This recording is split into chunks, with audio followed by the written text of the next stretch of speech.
Showing up, Tanner Faust, you just showed up here. What do you make of this track? This is ridiculous. I mean, it's really just a beautiful facility. You see it on TV and you hear people talk about it, but I mean, it's over the top. You just kind of imagine the F1 car screaming in here at 200 plus miles an hour, slowing down to 40 miles an hour, just in this bowl of seats. It's mind-boggling. It has just this signature color, just theme. Everything's tight. And you've been to some facilities, obviously, with your TV stuff and your racing. This place is just unprecedented. This is kind of your swan song, dude. I mean, you're driving the V8 Scion TC, and what a great place to kind of end your Formula Drift competition, right? Yeah, I mean, swan song. It makes me feel old. It is, dude. I'm not calling you young. I'm just kidding. Yeah, no, I'm really I'm gonna miss driving this car. It's the sound of it and driving it and then driving with Papadakis Racing's obviously been a great thing. And so yeah, it's very cool to be able to come out here and play with the guys. But I'm really not going anywhere. We're still gonna do some other stuff with the Rockstar Scion. Gonna do a show for Speed called Dream Ride, where we're finally going to get to drift a track that I've always wanted to drift, which is the entire Infineon Raceway. Huh.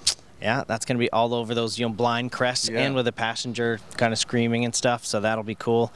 And then I'll come out to some of the events, but it is kind of sad not to be competing. I know it's going to be really hard to watch and not compete.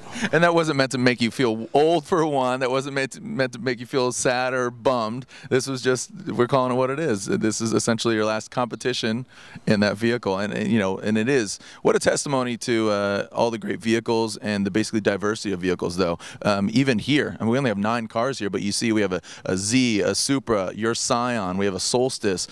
What a great, obviously, platform or backdrop here. I mean, do you agree that the diversity of Formula Drift has grown, and here we are, the growth over 8 years? I mean, to be honest, it's one of the coolest things about this, besides you.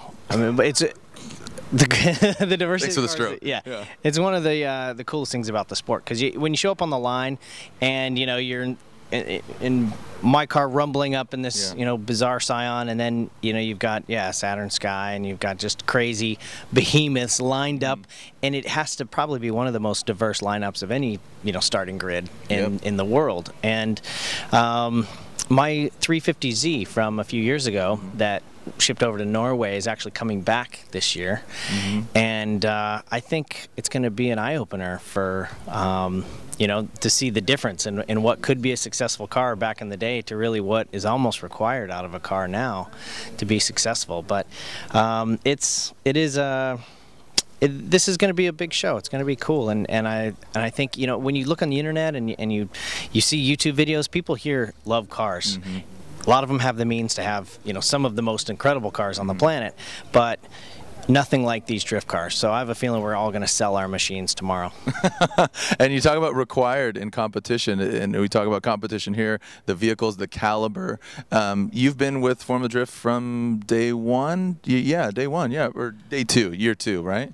I was in day 2, right? Yeah, I went to the very first event in Atlanta, but I was a spotter for Samuel, who I worked with at the time, and he was in that competition to Coupe Viper, and Tarzan was doing the demo, and it was very cool. But I wanted to get involved, and I've been involved ever since then.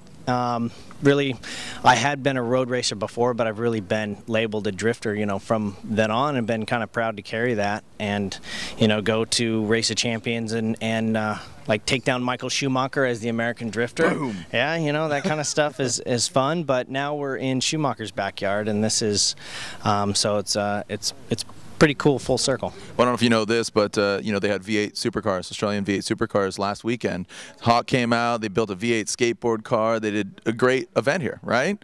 From what I understand, we actually got more media for our Formula Drift Urban Skills demo here. We got more media here for when Mike Wadette and Essa tore up the track. So a testimony to, obviously, drifting growing. You're part of that DNA, and obviously I think we'll always know you as a drifter, and it's not, again, not to pick the scab. You're not old, you're not going anywhere. You're a world traveler, but I think we'll always think of you as a drifter, right?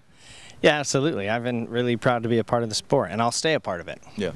It's just I won't get a chance to compete this year, and it's something that I think other drivers will have to make that hard decision at certain points in their careers.